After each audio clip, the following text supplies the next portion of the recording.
It's our turn, episode number 107, Feeling Twitchy.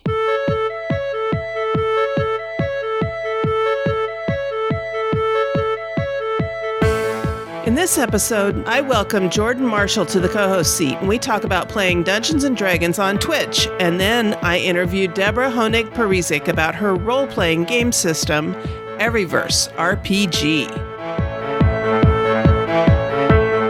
This is the Dice Tower Network, adding games to your wish list since 2005. Hosting for this episode is generously provided by our fantastic supporters on Patreon.com. If you'd like to help us out by pledging $1 per month or more, please visit patreon.com/OurTurnPodcast. Every dollar helps us to keep this show going strong.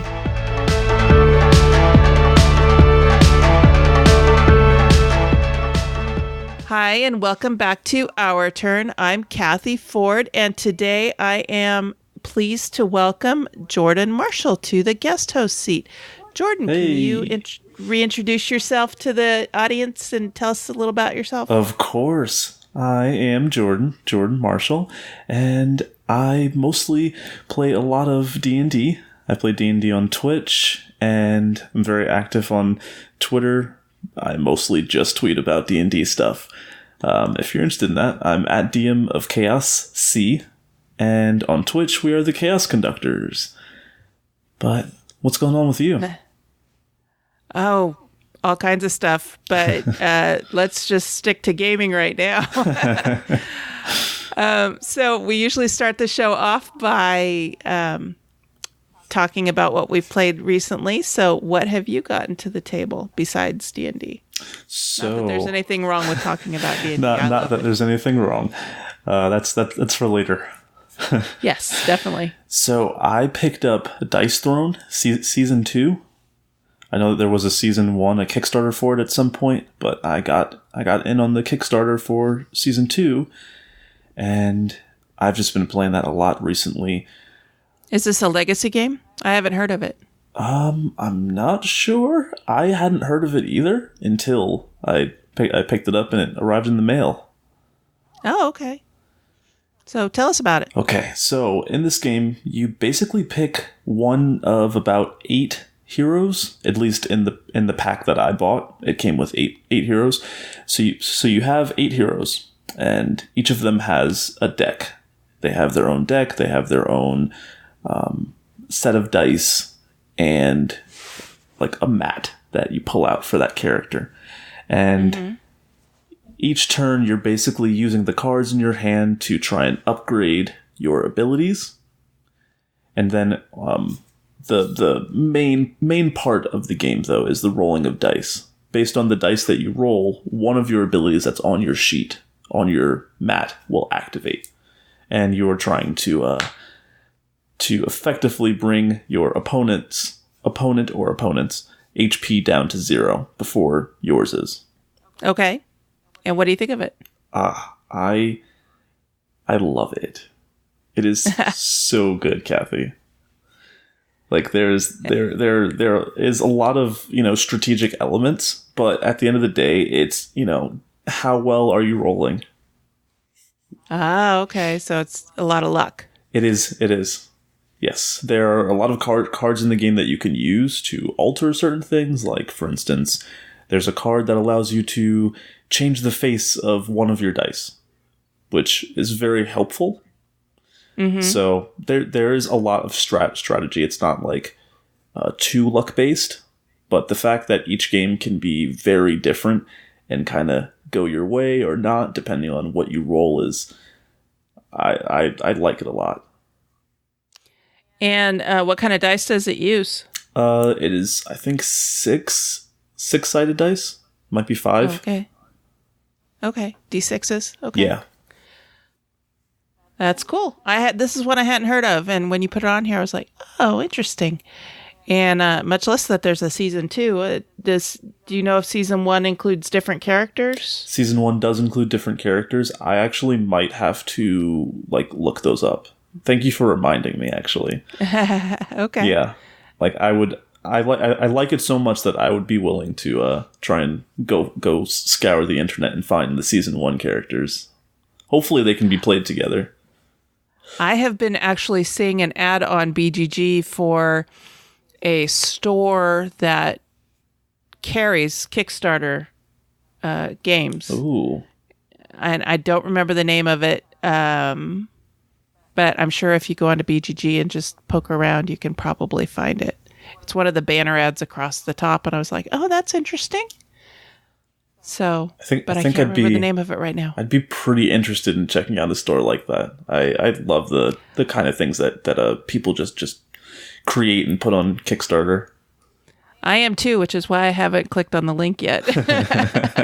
I'm a little too interested. I need to... that makes sense.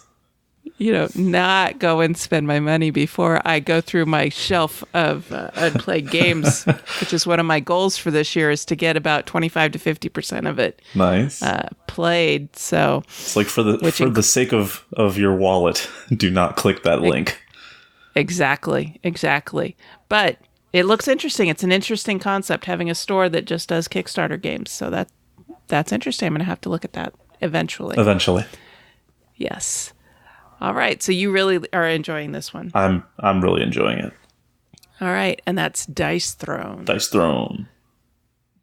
It's kind of a play on words, throne versus throne. Right? Mm-hmm. All right.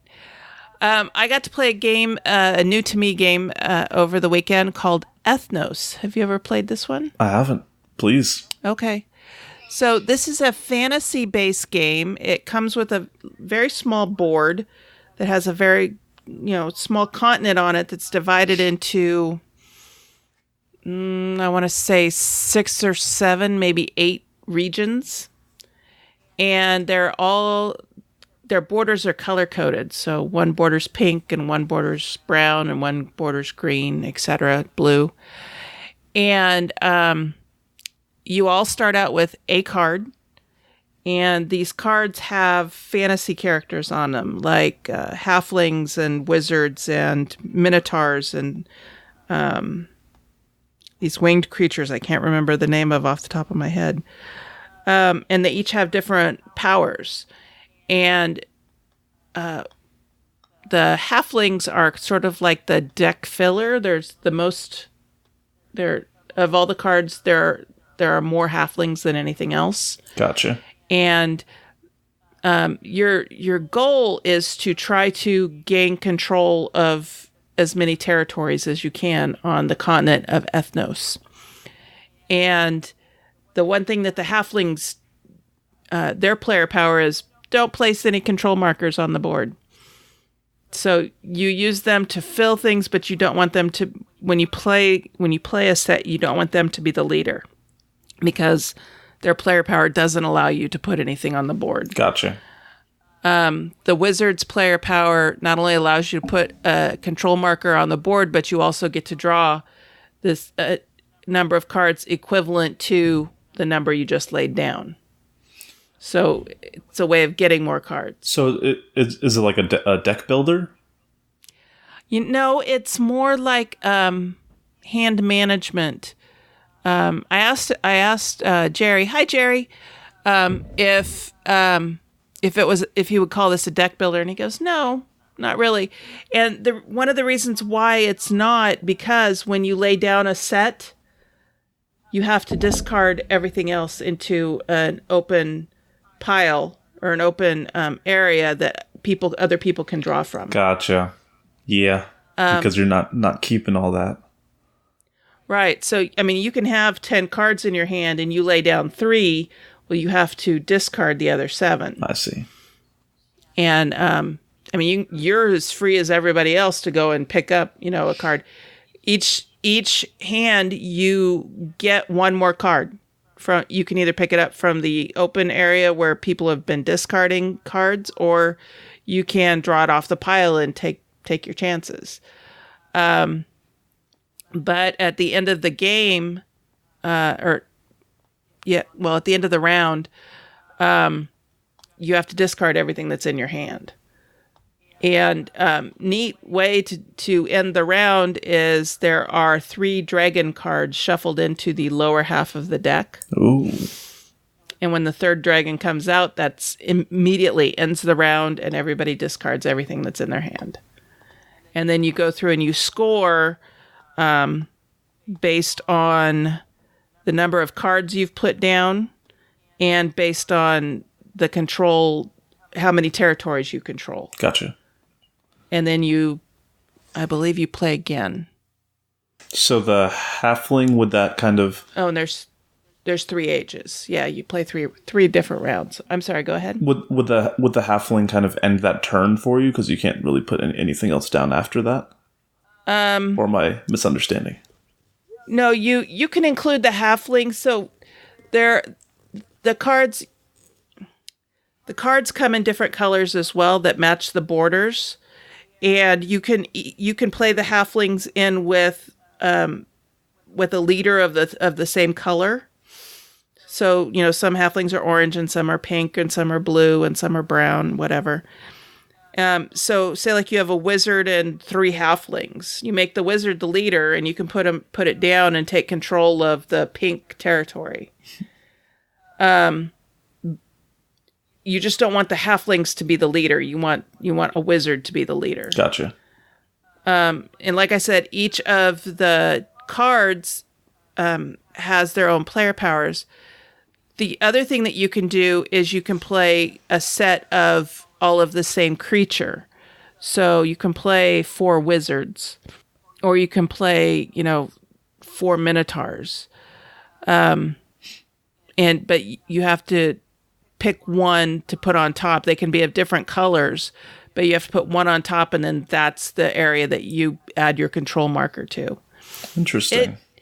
It's kind of a Euro with a theme, and which, these days is not unusual. A lot of Euros have themes. I think I need to play it some more to understand it. I'm rating it a 4. It was a good, solid game. I just think there's more to explore there. I understand. But I had never heard of Ethnos. I'd never heard anybody else review it that I could remember. It came out in 2017. It was published by Simon, formerly known as Cool Mini or Not, which I thought it was dumb that they changed their name, but that's a whole different argument. And like I said, I give it a 4. So that's Ethnos. Okay. It sounds cool interesting to me. Mm-hmm. I love me some fantasy. Mm-hmm. Now, your next game, is it a fantasy game or? Oh, this one is not fantasy. It is another Kickstarter title, and the title of it is New Corp Order. I actually have this game sitting on my unplayed game shelf, so tell me about it. I haven't played it yet. Okay. Well, it was published by Two Tomatoes and came out in 2018, and I just recently played it because you know how things go with having so many board games and things. Mm-hmm. I would say that it was definitely an interesting learning curve as we were trying to really understand how to play this game. Mm-hmm. But basically, you have a board, and there are maybe 16 tiles on the board. Each of those tiles represent a different business. Mm-hmm. And you have these little small markers that are on each business, and they're all different colors. And they represent, I guess, your firm trying to take over these businesses and utilize their resources. So the way that each turn works is you would draw cards, and you would have in your hand different cards with colors, the colors that match those little pieces that are on each tile. So if I have 4 of one color, I can put that down, which allows me to take an additional little mini icon, little mini piece of that color, and place it on the board from like the discard pile or the box, where the extra pieces are. Mm-hmm. And now I'm putting an extra piece on the board, and What's interesting about the game too is that you aren't a single color. It's just whatever you decide to do. If you take over something, meaning you have a larger number of these minis on one business and they move to another business, as long as you take over something, you get a point. Okay. How do you know whose mini pieces are whose? It's a free-for-all. So if I load up this one business with 4 red tiles, there's nothing stopping my opponent from using those red tiles to take over something, next to it. But it's really dependent on the cards that you pick up, because each of those cards has colors on it, and you need like a certain amount of colors to do those actions. Huh. Interesting. You're making me curious about the game. It's definitely interesting, and I think that because of the fact that I've only played it once, I think I've only scratched the surface. Honestly, there's a lot more depth to it. I think so, and we could see that as me and my brother were playing it. We were learning a lot of the strategy and stuff as we played, and by the end of the game, it was like, okay, I understand how this is played and whatnot. So starting a game fresh with that knowledge. Sorry. No, go ahead. Starting a game fresh with that knowledge, I think I might enjoy it more. Okay. So yeah, the first game is definitely a learning game, and then the subsequent games are going to be the ones where you do more exploration. Definitely. Okay, that's good. What is your first rating of it? I would give it a 3.5 first rating, because the rules are a bit difficult to understand until you start playing the game, I feel. Oh, okay. And then it's like, oh, okay, that makes more sense now, as opposed to reading the rules and just being good to start. I had to definitely look back at it a couple of times. Okay, that tells me I'm going to need to look and see if anybody's done a how to play it video. I probably should have started with that, honestly. Yeah, I love that there are so many how to play videos, and not just 1 or 2 people doing it, but that there are a lot of people doing it. It's really a wonderful resource. I'll have to take a look. Yeah, when I saw this on Kickstarter, I was really intrigued. But beyond that, I didn't know too much more about it, and I had never heard of the publisher, so I haven't played anything else that they've done. Do you know if this is their first game, or?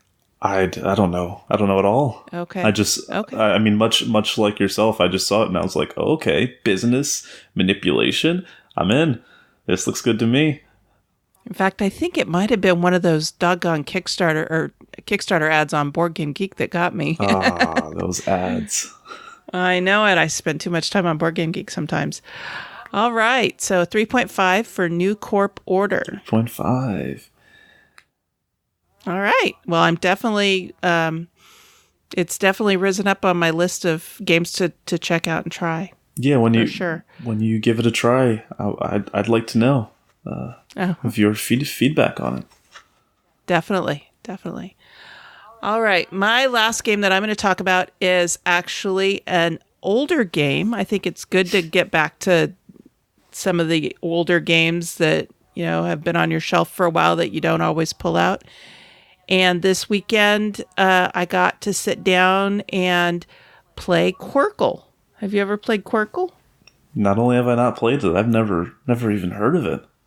Oh, Quirkle is a domino-style game.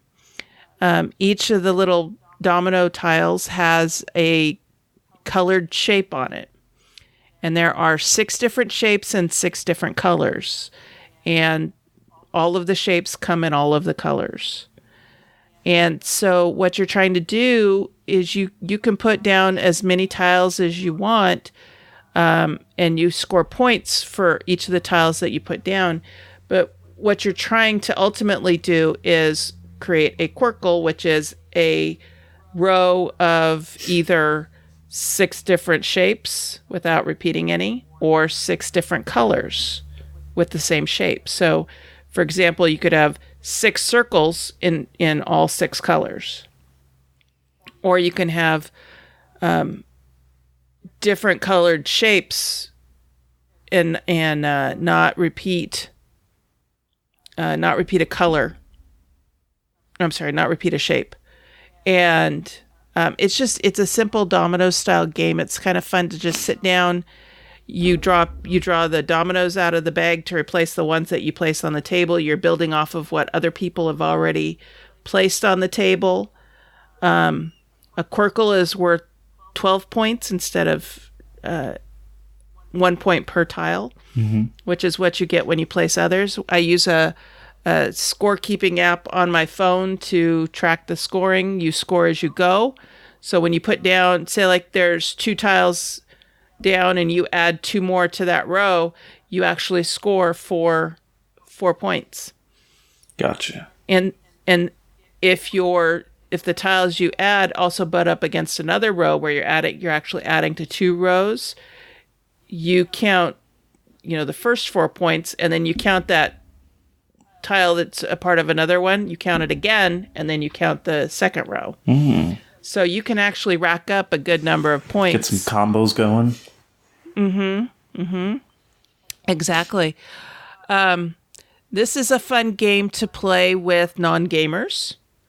I have played this game with my grandma, who at the time was like 97. She's 99 now. I've played this with teenagers. I've played this with non-gamer family and friends. It's real quick and easy to teach. I've taken this one to work and taught it to my coworkers.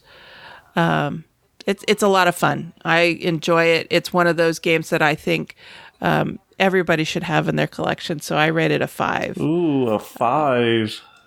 Yeah. Because it's one of those games that, like I said, it's easy to learn. It's easy to play.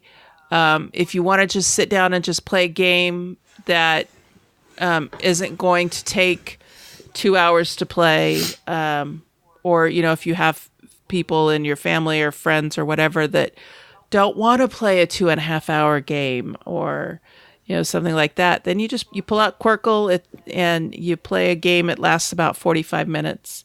That's awesome. And, and then you just put all the tiles back in the bag. You drop the bag in the box and you're ready to go for the next game. Or for the next game of Quirkle. How many players does it support? I want to say 5 or 6. Okay. But you could play with like 2 people. Oh, easily. Yeah, it's really good 2-player. Cool. Yeah, and I've taken this to game days and played it with gamers who just came off a 18xx game or something like that. It's nice, easy palate cleanser type of game. I played this at family events where I'm. A lot of my family say, "Oh, I'm not a gamer." Okay, well, yeah, they are, because they like a lot of the simpler games. Yeah. It doesn't matter what kind of games you like; you're still a gamer. I've taught my grandmother this, like I said, and she liked it. I recently tried to teach her Sagrada. She didn't like that so much. But Quirkle. It's a great game, and I give it a 5. I think everybody needs a copy. I think, honestly, I would say you have convinced me. I'm gonna be, looking that up after. Okay, good. And that's what we've been playing. We have set up and been referring to and rating games by our own rating scale. Here's how we are using this scale. 5. Buy this now. 4. A good solid game. 3. Decent with some bugs. 2. Has great potential as kindling. And 1. Give me back the time I spent playing it.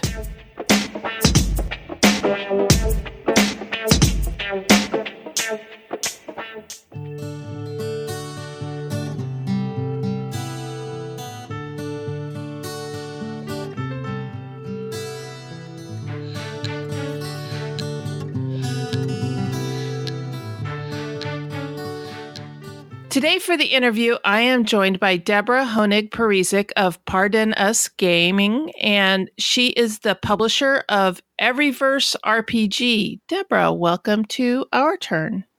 Thank you very much. I'm glad to be here. So just briefly, tell me a little bit about yourself. Well, I'm a former IT professional, and I've been gaming since I got married in the early 1980s. My late husband, the designer of this gaming system, hooked me by playing a Star Wars adventure back before the Star Wars games ever came out, and using our rules, of course. And so I've been gaming for so many years, either solo or with our gaming group. The last gaming session that I had was 9 guys and myself.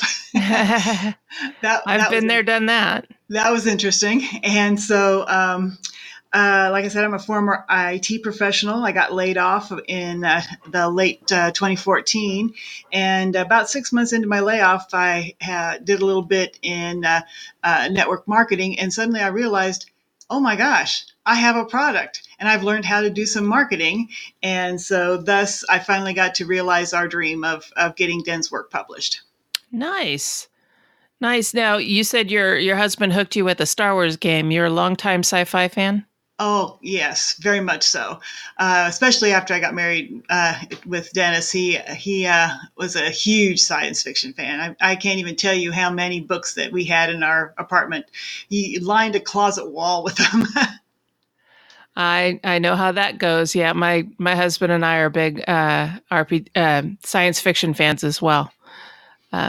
And yeah, we actually met at a role-playing game too. So we met at a live-action role-playing game. Oh, that'd be fun. Yeah, it was. It was a lot of fun. So now tell me about your game. You said Dennis designed it and you're publishing it. Yes. And so it has some features that we think are unique. It has 5 methods of generating a character. Wow. And it uses the same scale to measure real-world IQ so that attribute scores and skill scores are something more relatable. So you know that if your score is 100, you're average in a population. As in some of the other games, the scoring seems to be much more arbitrary and a little harder to understand. We also have tree-like skill arrays that go from general to specific, so that you can have a vehicle score, so that maybe you can work any vehicle, but then you can specialize on that. And as you specialize, you add in more of the skill points that you earn during your terms of in a profession. And we have a single method called the attempt to resolve all actions. And so it keeps your nose out of a rule book. Nice. So going back to the skill generator there, it sounds like you can, drive a car, ride a motorcycle, fly a plane, but maybe you're a really hotshot pilot. Right. Yeah. One of the examples in the books is vehicle, and then air, and then fixed wing, and then a certain type of airplane. And you can set up anything. We give examples, of course, in the book of skill cascades like this per profession. But you can really break down any kind of skill that your character might have this way. And then each of those levels has 3 points from your skill, your number of skill points, and except for the last one. So you could put 3 into vehicle, air, fixed wing, and then airplane. You could maybe just be starting to specialize in airplanes. And so that could have like a skill point. And then you add all those skill points up, and you have a primary attribute for said skill that you're talking about. And then you add those skill points onto your skill score, or the primary attribute score, excuse me, for the final skill score that you can bring to bear in your attempt rolls. Okay, and the skill points are generated by dice rolls? The skill points are earned by how many terms you serve in a profession. It's 3 skill points per year, and each term is 4 years. And so we do have a little dice roll that you can do when generating a character. If you say, I want to serve five terms, and then you roll dice and find out, well, you only served 3 terms before they laid you off or whatever. And then you would have fewer skill points to spend on your skills. Okay. All right. That makes sense. So does Everyverse come with pre-written scenarios, or do GMs have to make it up as they go along? We're hoping at some point in time to have some pre-written ones. We have the 3rd book that we're putting out. We have the basic manual, Paranormality, and the future history book that is put out, and then left seed ideas for canned modules in the future history book. So I'm hoping that at some point in time we will be able to write those. Right now it's mostly just me doing all of the various tasks and trying to get this out. And I'm getting some help, as I mentioned, from my friend and former gaming group colleague, if you will. He's now our chief play officer, Jim Poland, and 2 of his sons, Josh and Jared. And so we're all doing other things too. So let's just say we're doing the best we can and getting it all out the door. I understand how that goes. Let's see. So how did Dennis come up with this initial idea for the system? You said he started doing this with Star Wars? Well, actually, we've had all kinds of scenarios played with this. Our gaming group wanted to do things like, ideas from books, ideas from movies, including Star Wars.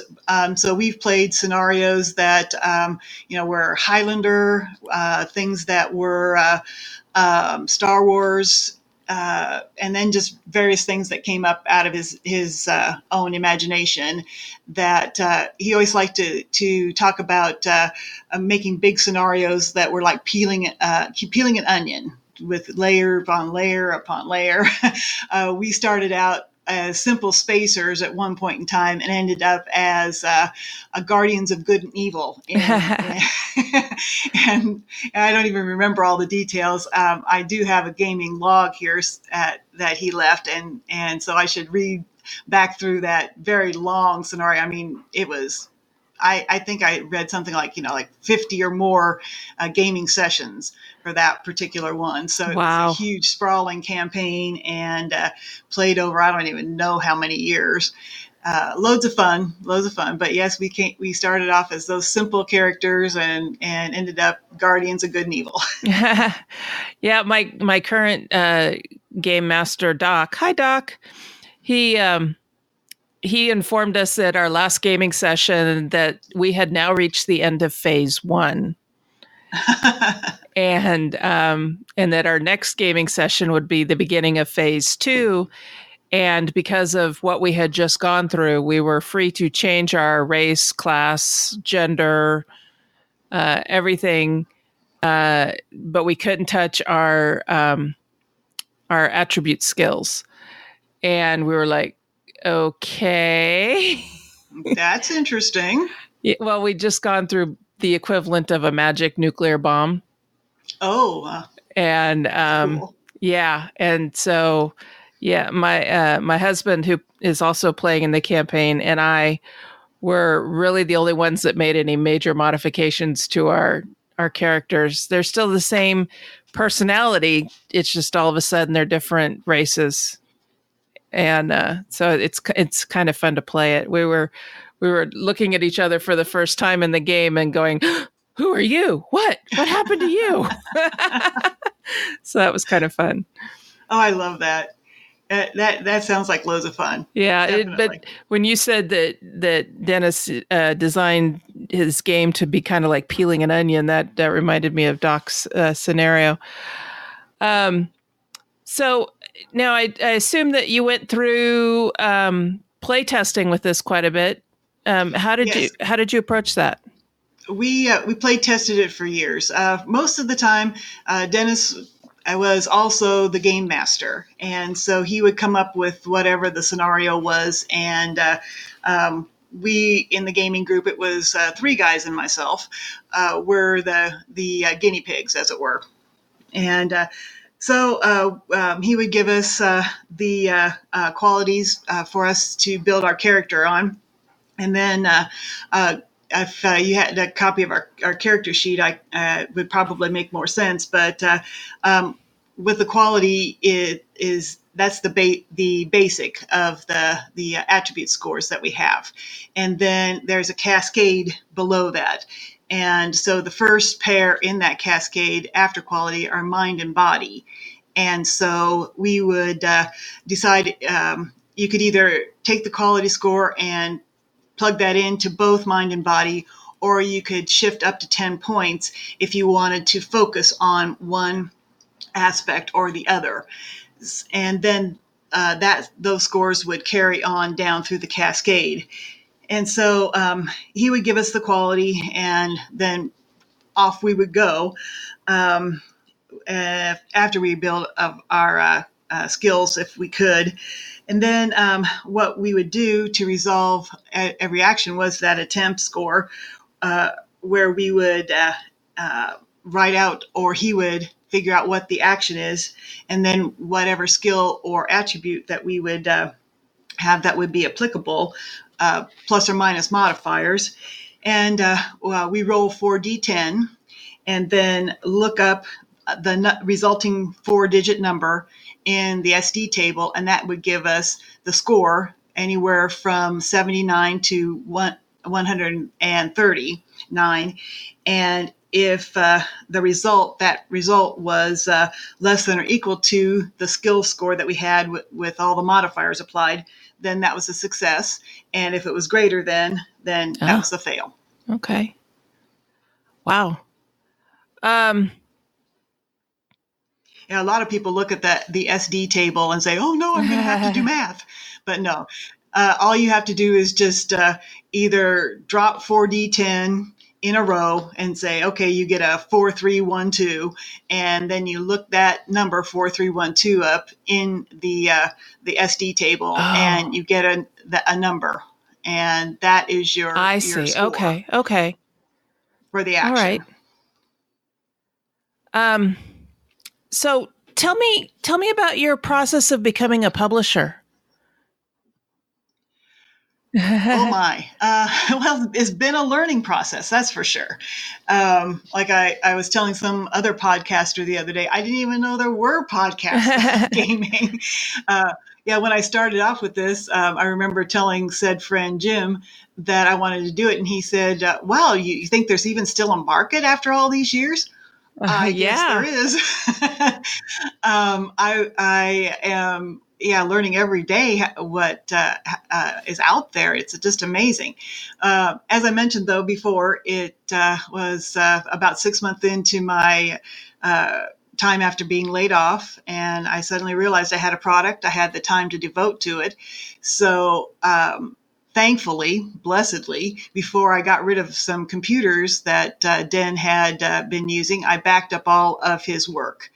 And so I took that off of the old CDs, and it was even in old WordPerfect, and had to convert it all over to Word, and then trying to find layout artists and artists for the book covers and internal art, and so getting experience with contractors has been educational.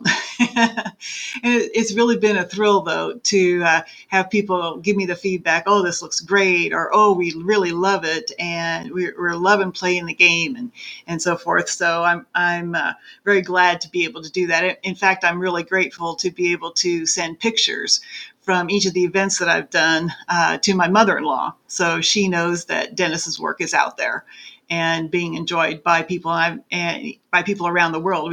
We had the Kickstarter people were all around the world. I sent out 55 thank you cards here in the States, and 32 or 35, I can't remember for sure what the number was, internationally. Wow, it sounds like this has just absolutely been a labor of love.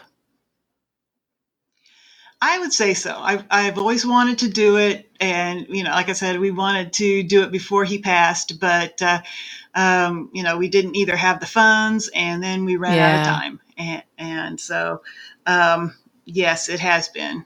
Definitely makes me feel closer to him, and I know he's been helping me with it. I'm sure he has. So. Now you said you had a Kickstarter for this game. What, a couple years ago? Yes, I think it funded, let's see, my gosh, it's 2019. I think it funded in 2017, March of 2017, I think. Okay. Is the end of now, it. What's your plan for the game going forward?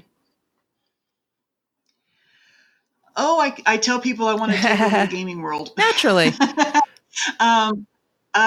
We'll start a little smaller than that with finishing off the fourth book, and then to also fulfill the Kickstarter for the people who pledged the most. We are also going to give them a probably the first module that we write, and then I believe there are, let's see, 19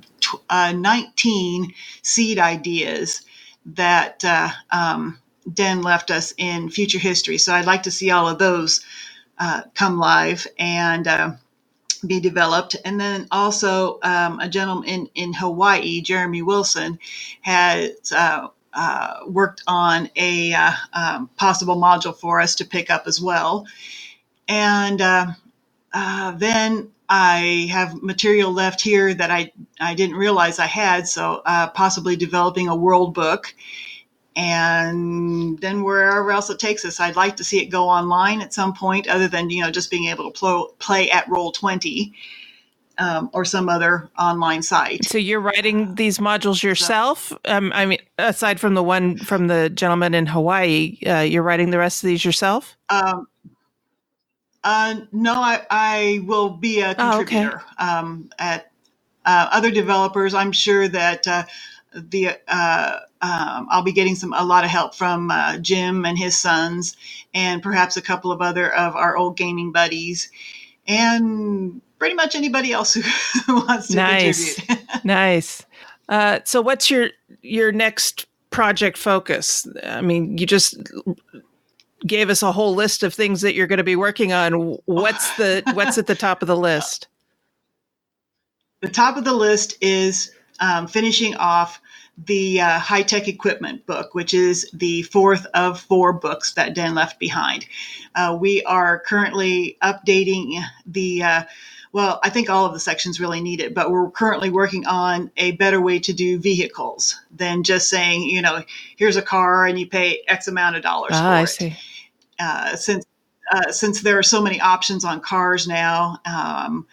And then I would like to see us edit a few more of the sections there. And then I need to find the cover artist for that. So it will be a bit yet. Other than that, I'm doing events like your podcast, of course. I'm hoping to do a couple more podcasts, and I have some events around here in Houston, like Comic Palooza in the middle of next month. And then myself, Jim, and his son Josh are going to be at Gen Con. Nice. We are. I am a member of the International Game Designers Network, and so we will be there with them, and we will be running games on Saturday. Very cool. So, that'll I'm sure. Day. Yeah, it really. I've already told them, make sure I have Kleenexes in my pocket, because I'll be crying. I'm sure. Yeah, and I'm sure that Dennis will be looking down and very happy with what you're doing. So, like I said, this really sounds like a absolute labor of love. How can people find out more about your game if they're interested in acquiring a copy for themselves? Well, the best place to go is our website, which is www.pardenusgaming.com. That's all one word, and it's PARDEN, Us Gaming. You can also, I guess I should say that there are links there so that you can go to Drive-Thru RPG and buy books through our website, but they'll actually be coming from Drive-Thru RPG. We are also on Amazon, where you can get ebooks there. And you can follow us on Facebook at Everyverse RPG, YouTube at Pardon Us Gaming. I'm on Instagram at everyverse.rpg. And that's about it. Wow. You're out there and busy. Yes, I wish I had a few more hands. I know how that goes. I'm not a game publisher, but I'm working on getting a nonprofit organization up and running, and I'm doing much the same thing myself. Oh, a nonprofit to try and diversify the Sacramento area gaming population. So it's called. Oh, really? Yeah, we're holding events around Sacramento and inviting the public to come and play modern hobby board games, because we're kind of trying to get people to stop saying, "Oh, you mean like Monopoly?" when we say we play board games. And get them to realize that there's more board games out there than Monopoly and Sorry and Clue and things like that. Those are fine games, but there's a lot more out there. So, yeah. So, and it's called Your Turn Community Game Events. And so, yeah. Thank you. Good Yeah, we're just getting started. So, but I'm doing a lot of the same things you're doing with Everyverse. So I want to wish you a lot of good luck with it. And I hope when you're ready to release the next book or module that you'll come back on the show and let us know and let us help you out with it. Great. I'd love to. Thank you.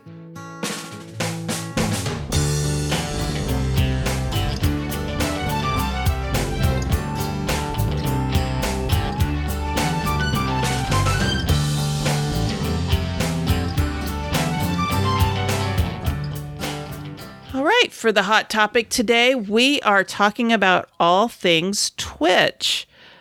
Jordan mentioned Jordan mentioned at the beginning of the show that he has a show on Twitch where he plays Dungeons and Dragons.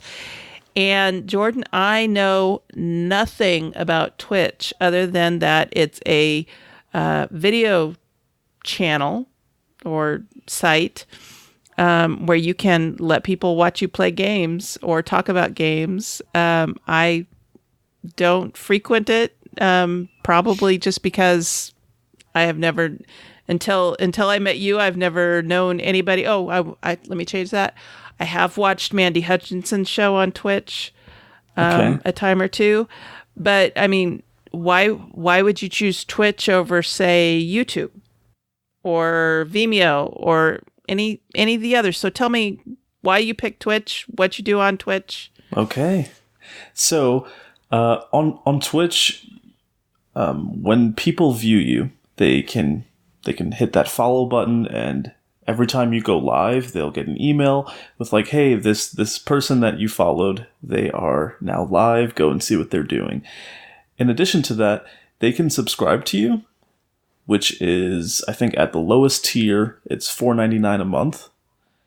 Oh. And they basically get some like Twitch-related perks. Things like different kind of emotes that might be specific to that channel. For instance, I have an emote on my channel, which is it's a D20 that is, the 1 is showing, but the 1 is an F instead, like as a critical fail. Oh. So yeah, just unique things like that you can do on Twitch and that you would get as a subscriber.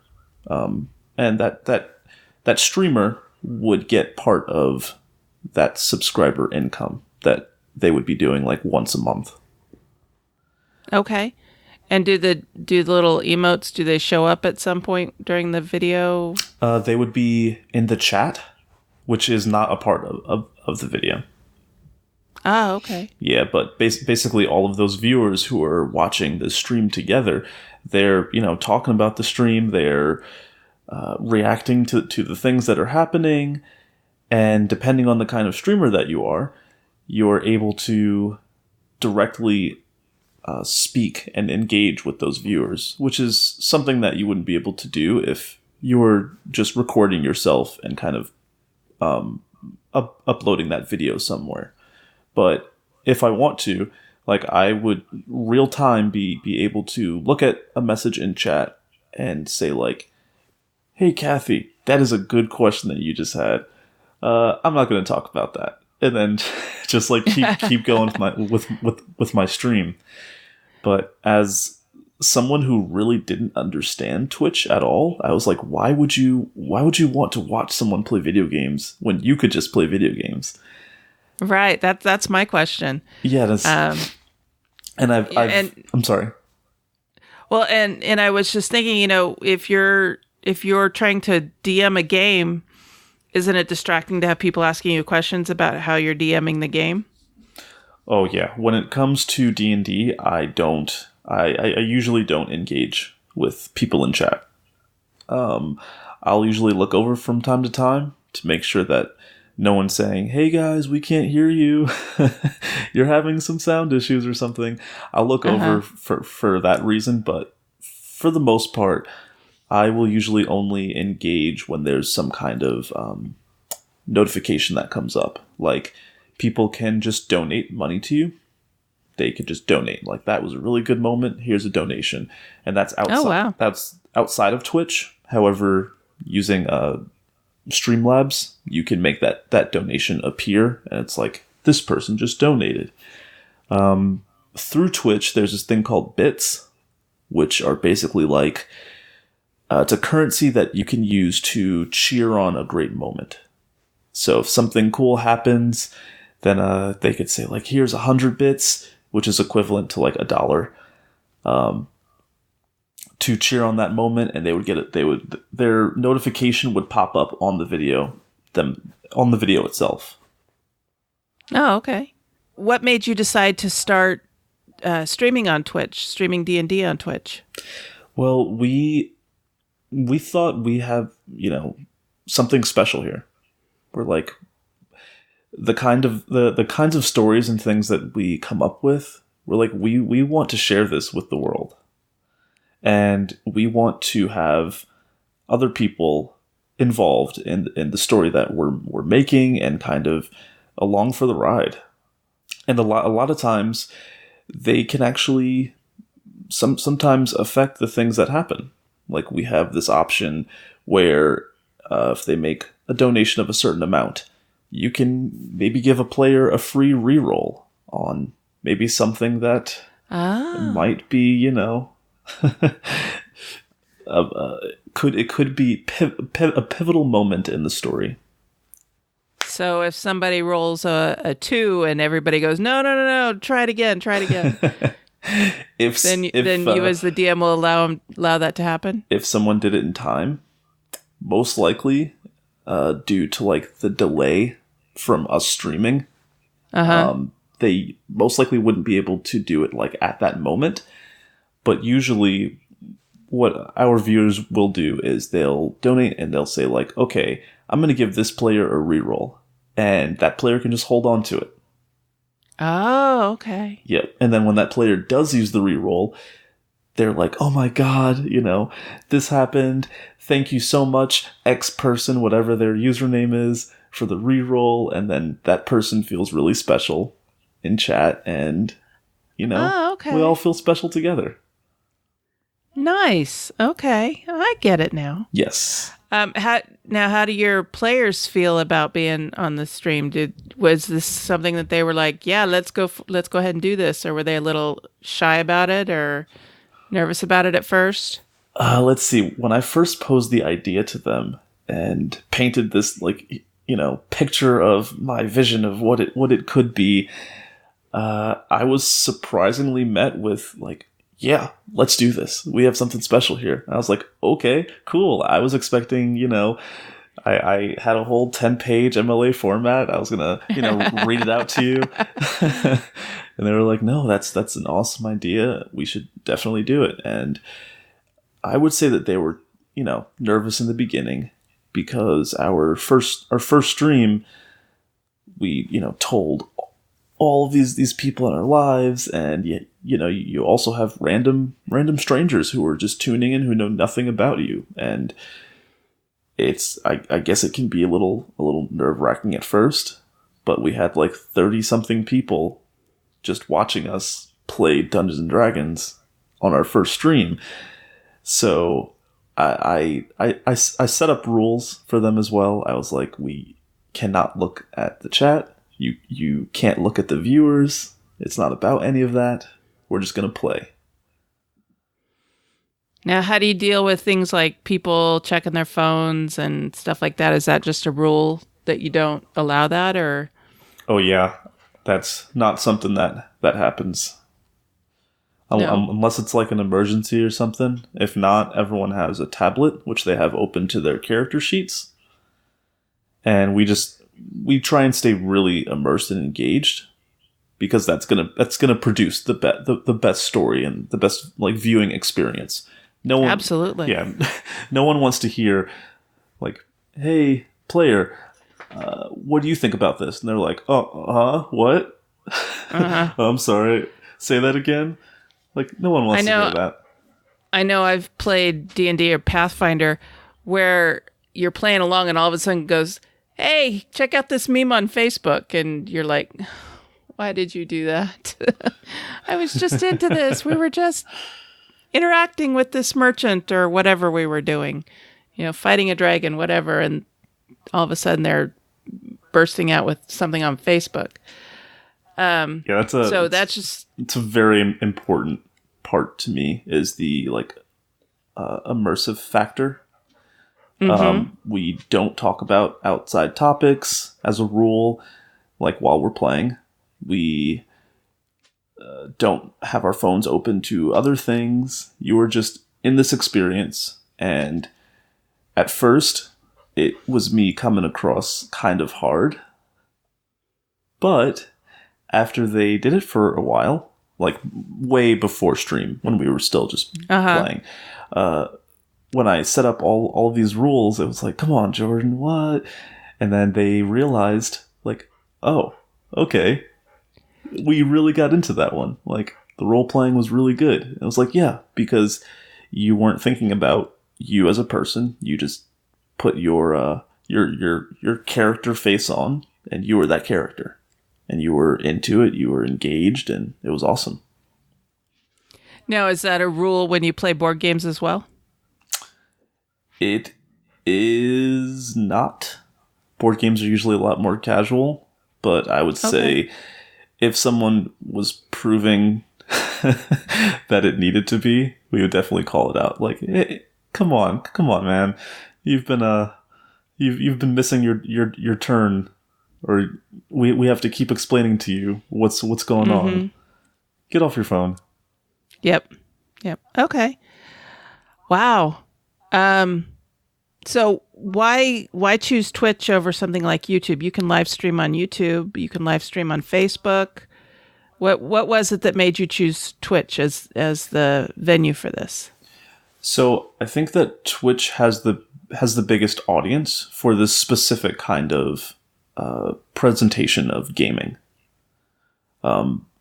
Okay. I would say YouTube, even though it has implemented that functionality, it's still kind of like a secondary. We have this too, whereas that is Twitch's one and only like main thing, and the success of Critical Role has like propelled Dungeons and Dragons into just the sky. And because they are on Twitch and all of the other popular D&D channels are on Twitch, that's the place to be. Okay, that makes sense. All right. And now what is your channel called? My channel is Chaos Conductors. That's cool. Was that something you came up with, or did the group come up with it, or how did that come about? So when I was driving back from Maryland, and my girlfriend and I are in the car, and I proposed this idea to her as we were listening to a D&D related podcast, and I was like, you and I, we should do a D&D podcast. I've been thinking about it a lot. Here are my thoughts. And then she was like, oh my God, that's amazing. We could just discuss D&D. I was like, cool. And then that conversation eventually went into, maybe after the podcast is successful for a while, maybe we could think about live streaming our D&D game. And I was like, I wouldn't even know what to call it. And as I was thinking about that, I was like, but it definitely feels as your DM, it feels like I'm conducting chaos. If anything, I'm more of a chaos conductor than I am a dungeon master. And then she was like, "What did you just say?" And I was like, "Chaos conductor." And she's like, "That could be a name." I was like, yeah. "Oh, it could." Nice. I know names are hard to come up with. That's how it came about. Very cool. All right. So if people want to tune in, when and where can they find you on Twitch? Our main stream is Sunday at 5 p.m. EST. And that's where we stream our homebrew campaign. And it's an episodic campaign as we just continue that story every Sunday. And on Wednesdays, right now we have a stream called the Insight Check, which is more of a talk show where we answer viewer questions, like any questions that are in chat. And sometimes we just have questions for each other. Like, I want to ask this specific character, what was going through your head when you did that thing last Sunday? And then, we can talk about it and explore those thoughts. And you get everybody together every week? Sometimes. Sometimes. We're actually moving towards having less of us each week. Maybe only the ones that had like a big role in the last episode, just because it can get loud and, everyone has an answer. We don't get to as many questions and stuff. And I think the more intimate, maybe 3 players out of the 6 is going to be better. But yeah, we do that on Wednesdays at 7:30 p.m. EST. Okay. Well, I was talking about for the game, you get everybody together. Oh yes, every week. Yep, it is all at the table. Wow. And no, I'm sure that some people miss sometimes. Oh, of course. Okay. Yeah. But it's just scheduled Sunday every week, huh? Scheduled Sunday. And for the most part, I would say I rarely ever have more than like a player miss a game, which is a cool testament to how much they want to be there, how much they want to, stream this and do it. And I honestly think it's more so they're just, wanting to continue that story. And Twitch is an afterthought. It's like oh yeah, that too. That's a testament to your ability to tell a story. I think it's a testament to what they bring to the table as well. I just work with what they give me. Absolutely.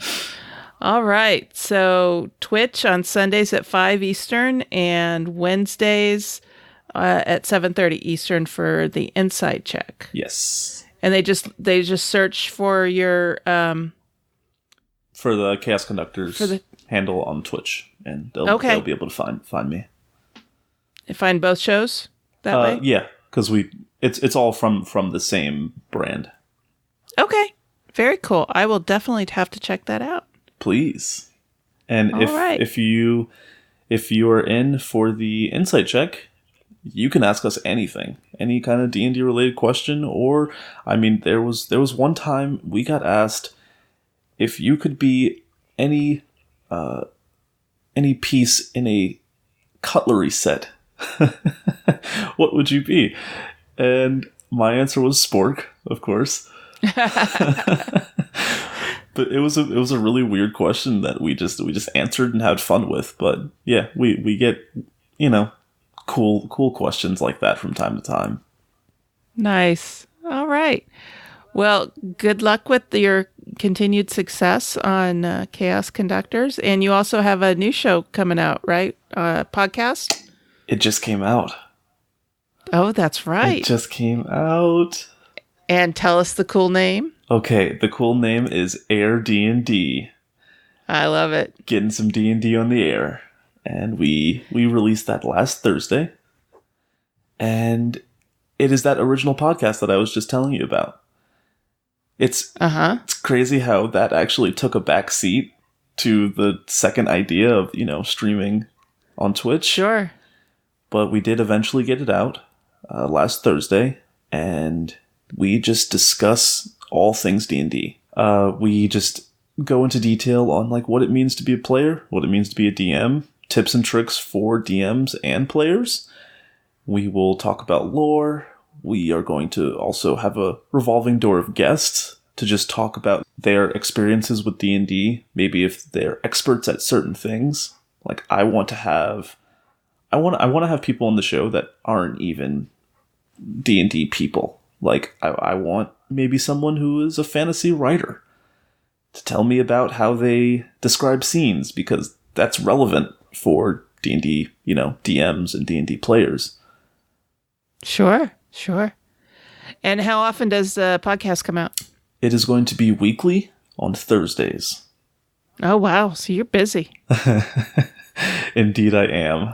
All right. I bet you're having fun. I am. I would not be almost pulling full-time hours on this stuff if I did not love it. Yep. I know the feeling. All right. Well, thank you for coming on to Our Turn and telling us about Chaos Conductors and Air D&D. Cathy, it is my absolute pleasure. The Dice Tower Network is a proud supporter of the Jack Vassell Memorial Fund. The board gaming community is kind and generous, and this fund was created to provide financial assistance to members of the board gaming community in their time of need. If your game is turned upside down and you need assistance, please visit jackvassell.org/apply. Find out how we can help.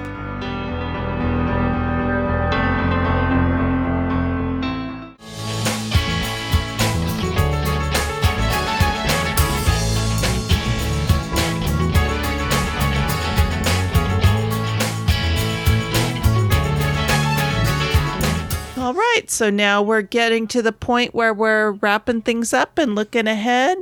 Jordan, what have you got on your plate coming up? So on my plate, this is actually the first Thursday since the launch of the podcast, so we got that first episode. I'm excited to release that and kind of get on that schedule. Nice. So is this episode number 2, or did you release a few all at once? I released 2 episodes and a trailer. Oh, okay. So this is going to be our 3rd episode. Nice. And this is you and your girlfriend doing it, or? Yes, it's my girlfriend and I, and we're the co-hosts of it. But from time to time, we'll switch out, and maybe she'll just have an episode with a guest. Sure. Or vice versa. And what's her name? Her name is Jennifer. Okay. Hi, Jennifer. I'm also really looking forward to opening our personal Discord to everyone, so that our viewers and anyone who is interested can join on in and talk to us. I don't have a link or anything, because I don't know what link it's going to produce. Okay. But I will be sharing it on all of our social medias and stuff. And so you're just opening that to everybody? Yes. That's interesting. To everyone that is interested in talking to us and talking about D&D. Just having live conversations. Wow. Via text. I'll be interested to hear how that goes. I've heard of people opening up Discord channels or Slack channels for like Patreon supporters. Mm-hmm. But I worried that it might be a real time consuming to interact on it and things like that. So I'd be interested to hear your take on how that goes. Well, there are 7 of us, so I'm hoping that we're going to be realistic in that we're not gonna I'm not gonna be replying to every message. That it's just whoever's available can maybe chime in and say something. But I think that the goal is to connect people who like D&D and who like our content to each other. Okay. And then they can talk to each other. And then when we do have the time to chime in, it's like, oh, that person from the show. Nice. Okay. All right. Cool. And anything else going on? Lastly, I'm going to a concert on Saturday. It's called Dreamville or Dreamfest. I don't remember the name of it. One of the two. Okay. Dreamfest or Dreamville. It's like a festival concert? Yes. So lots of different artists are going to be there? Yeah. I think it's like 20 artists. Oh, nice. I was given tickets by a friend, so I'm going to go and check it out, and it's an all-day event. I don't know how long I'm going to actually stay. What genre? A lot of R&B. Oh, okay. A lot of R&B. There's some rap, I think. And yeah. Well, have fun. I'm going to try my best. So this week is my birthday. Ooh, happy birthday. Thank you. And I actually just found out I have a job interview on my birthday. So I took it off from work to, just have my birthday off, and got notification today that one of the applications I put in for a job, they want to see me on that day. I'm like, all right, cool. I'll be there. You're going to kill it, especially since it's your birthday. You got it. I hope so, because this is a job I'd really like to get. We've had a little drama in our lives lately. Mark and I have been working at the same company since August, and we were both told that our jobs were going away at the end of May. Ooh. And so that was a little panic-inducing. But then we got a notification that they got another contract, and they were going to offer 120 positions. And so we're like, okay, good. Whew. Oh, and by the way, it pays $1.50 less. Oh, man. Oh, all right. Still continuing the job search. I mean, it's a good company. Don't get me wrong. It's a good company to work for. It's just, you never like taking a pay cut if you don't have to. Of course. I have. If anything, we need a pay raise. Yes, definitely. This job that I'm going for is at a university, which I've always wanted to work at a university, and so we'll see. Anyway, think good thoughts on Wednesday, and we'll see how it goes. So, and then on Saturday. We have once a month, we have scheduled a game day at the Fords, and we just invite a group of our friends to come over and play games, and they come over starting around noon, and we'll play games until everybody leaves. And some nights everybody leaves about 6, and some nights people stay until 10 or 11, and it just depends on what's on everybody's schedule, but it's a great way to have people come over and just play games. We have a game table, so I figured, we have this game table. Let's schedule some time to put it to use. Exactly. So that's a long gaming day. Can be. Sometimes it doesn't feel like it's long enough, though. So, but yeah, and it enables us to get some of the games off of our unplayed game shelf. We have some friends that are really well versed in some of these games, and they come over and they look at our, I can teach you that. I can teach you that. I can teach you that. Pick one. Okay, here, let's pull that one off and get it going.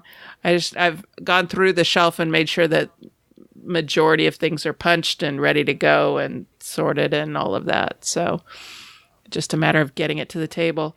Like I said earlier, one of my goals for this year is to get 25 to 50% of the unplayed game shelf played. And we have about 150 or 200 games on that shelf right now. Holy jeez. So my first so many games. My first goal is 25%. If I can get 25% played, it's a success. If I can get more than that, that's an uber success. So those are the kinds of problems in life that I would like to have. Like so many board games that I haven't tried. That would be awesome. I went a little crazy on Kickstarter at one point, and also filled in some voids that I thought we had in our game collection, and now it's gotten to a point where like, yeah, it's time to winnow things down a little bit and figure out which of these is important. So it's a fun process to go through. It's a fun problem to have. There's definitely like an effect, the Kickstarter effect. You're like, okay, I'm gonna back this. You back something maybe once a month, and then a year from now, and all of these games just start coming. You're like, I haven't even played the last one that just arrived. Exactly. Yep. And plus, I'm also looking out for games for my 4-year-old niece, Walker Lynn. So I don't have any kids of my own, but I've got a bunch of kids games that are on the unplayed game shelves. So, gotcha. Just waiting to those might have to sit there until your niece comes by, or until she gets old enough, or her mom just had a baby in October and isn't off of maternity leave yet, so there haven't been very many opportunities for me to babysit. I see. So, just waiting for all that to come together. Yeah. So anyway, all right. So how can people connect with you online if they want to get a hold of you? If people wanted to get a hold of me on Twitter, which is a place where I'm very active, I am at DM of Chaos C. I am also obviously with Chaos Conductors, which is on every social media pretty much as just Chaos Conductors. Okay. And beyond the things that we've already talked about, with the streams that are on Chaos Conductors, there's the Air D&D podcast, which is on all of the major platforms right now. We're still trying to get things like Stitcher and stuff that are still pending. Mm-hmm. But yeah, at Demon of Chaos C is probably the best place to find me. Okay. And we'll have all of that in our show notes, which you can find by going to ourturnpodcast.com/episode 107. And then if you want to get a hold of me, I'm on Twitter as at ourturnpodcast. And Sarah Reed runs our Facebook page, which is facebook.com/ourturnpodcast. And then we have our guild on BoardGameGeek.com, which is guild number 2600. And again, all the links are in the show notes, so check them out. Thanks for joining me for this episode, Jordan. No problem at all. Thanks for having me. This has been fun. I hope you'll come back. I hope so, too. So until next time, and on behalf of the entire Our Turn podcast crew, that was our turn. Now it's yours. Thank you for listening. This episode was recorded on April 1st, 2019, and is written and produced by Cathy Ford and Jordan Marshall with assistance from Debra Hoenig Parizek and Mark Ford. Our theme music was composed by Adriana Crickle. Incidental music was provided by Purple Planet Music. Please check out our show notes to learn more about these talented artists. The material in this episode was copyrighted under Creative Commons Attribution Non-Commercial No Derivatives 4.0 International License. If you want to learn more about the games discussed in this episode, please visit our website at ourturnpodcast.com/episode 107. You can find a list of the games along with links to their listing on BoardGameGeek.com. We are proud members of the Dice Tower Network. You can find out about other shows in the network like Sporadically Board, Flip Flory Super Saturday Board Game Serial, or the Board Game Design Lab by going to DicetowerNetwork.com. Thank you for your support. If you like what you heard, please tell your friends about us.